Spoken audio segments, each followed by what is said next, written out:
Hey guys, we're all familiar with this Chicago Electric Solzo or Jigsaw or whatever you want to call it. I've heard people calling it multiple names. Why? Is because it's really hard to say. Reciprocating saw. That's kind of like hard to say. So people call it Jigsaw, Solzo, and all that stuff. So a couple of things that I like about it. It has this little part where you could turn the motor around, right? So you could turn it on the handle, which is nicer than the Ryobi that I have over here, which does not have that option. Also, this is battery powered also, so it's a little bit different.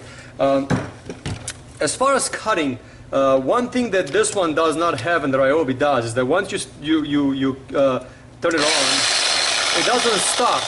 So it doesn't have a brake. Where the Ryobi, when you let it go, it stops immediately. So I've noticed a couple of times this one cuts more than it needs to, so you have to be very, very careful with it. But yeah, once you turn it on, it just keeps going. It doesn't have that brake that the Ryobi has. Obviously, because it's 110, it has a lot more power, but this one is more convenient because you could just take it with you into trees and stuff like that, you know. Another thing, to remove the blade, you have to turn this thing around and then remove the blade, right? And this one sometimes gets a little bit stuck, so you have to put oil in it. Where on the Ryobi, you have a clamp on the outside, so there's like a very, very nice clamp over here. Just lift it up and the blade comes out. So that makes life a little bit more easy.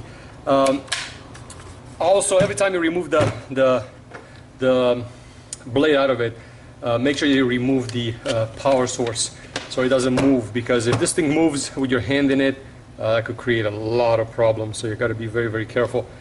So yeah, you got to turn this one around. It's a little bit harder to put the blade in. For $20 or whatever this one is at Harbor Freight, actually it's not a bad jigsaw. If you just want to march through things, you just want to destroy stuff, you want to cut stuff out, it actually works really, really well.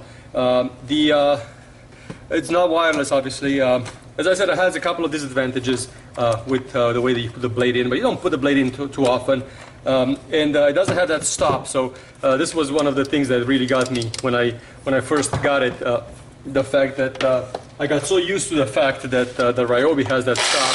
So this one just keep going. So if you're in a tree somewhere trying to cut a branch or something, and then you're done, and when you put it down, it's still going. So it's still making this kind of like.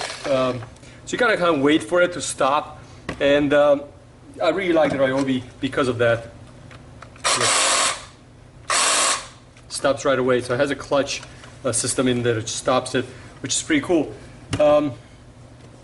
Would I recommend it? If you just want to have to do some yard work or you have to cut something around, absolutely. As far as cutting through stuff, it's pretty good as far as cutting through stuff, even though this is a metal blade.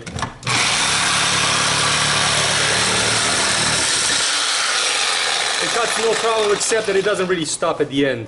Where the Ryobi, it just so beautifully stops at the end when you're done. So,